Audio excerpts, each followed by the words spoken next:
नमस्कार और स्वागत है आपका राशि रहस्य में, जहां खुलेंगे आपके भविष्य के राज। हम आपको देंगे आपकी कुंडली से जुड़ी सटीक जानकारी, सरल उपाय और ब्रह्मांड की भाषा को समझने की कुंजी। तो चलिए आज की इस वीडियो में हम निर्जला एकादशी के व्रत की कथा सुनेंगे, सिर्फ यहाँ राशि रहस्य पर। एक समय की बात है जब वेदव्यास ने पांडवों को चारों पुरुषार्थ धर्म, अर्थ, काम और मोक्ष देने वाले एकादशी व्रत का संकल्प कराया था। तब युधिष्ठिर ने कहा, जनार्दन, ज्येष्ठ मास के शुक्ल पक्ष में जो एकादशी पड़ती हो, कृपया उसका वर्णन कीजिए। भगवान श्री कृष्ण ने कहा है, राजन, इसका वर्णन परम धर्मात्मा व्यास जी करेंगे, क्योंकि ये संपूर्ण शास्त्रों के तत्वज्ञ और वेद वेदांगों के पारंगत विद्वान हैं। तब वेदव्यास जी कहने लगे, कृष्ण और शुक्ल पक्ष की एकादशी में अन्न खाना वर्जित है। द्वादशी को स्नान करके पवित्र होकर फूलों से भगवान केशव की पूजा करें। फिर पहले ब्राह्मणों को भोजन देकर अंत में स्वयं भोजन करें। ये सुनकर भीमसेन बोले, परम बुद्धिमान पितामह, मेरी उत्तम बात सुनिए। राजा युधिष्ठिर, माता कुंती, द्रौपदी, अर्जुन, नकुल और सहदेव ये एकादशी को कभी भोजन नहीं करते तथा मुझसे भी हमेशा यही कहते हैं कि भीमसेन एकादशी को तुम भी न खाया करो, परंतु मैं उन लोगों से यही कहता हूँ कि मुझसे भूख नहीं सही जाएगी। भीमसेन की बात सुनकर व्यास जी ने कहा, यदि तुम नरक को दूषित समझते हो और तुम्हें स्वर्गलोक की प्राप्ति अभीष्ट है, और तो दोनों पक्षों की एकादशियों के दिन भोजन नहीं करना।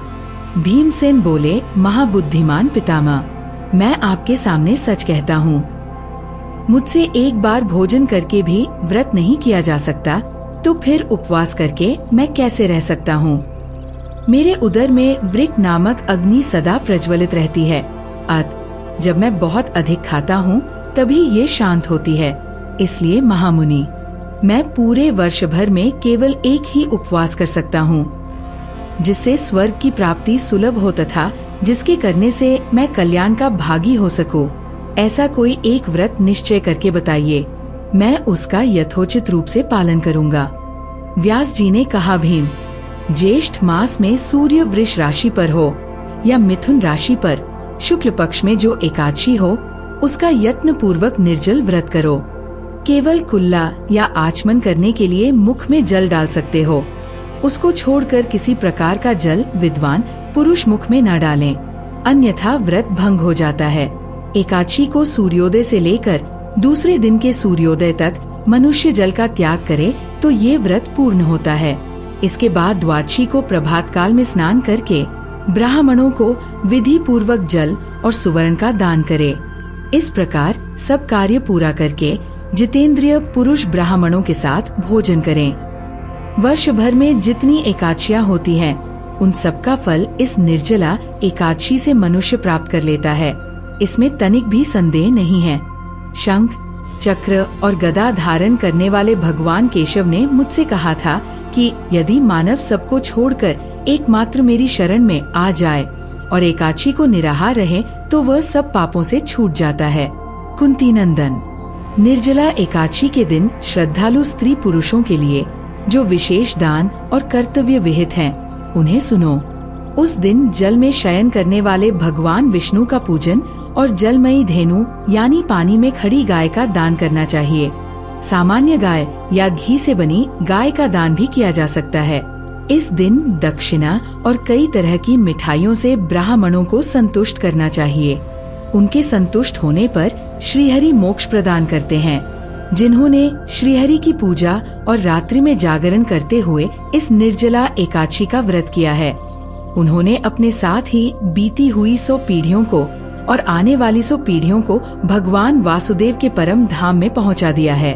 निर्जला एकादशी के दिन अन्न, वस्त्र, गौ, जल, शहिया, सुंदर आसन, कमंडलू तथा छाता दान करने चाहिए।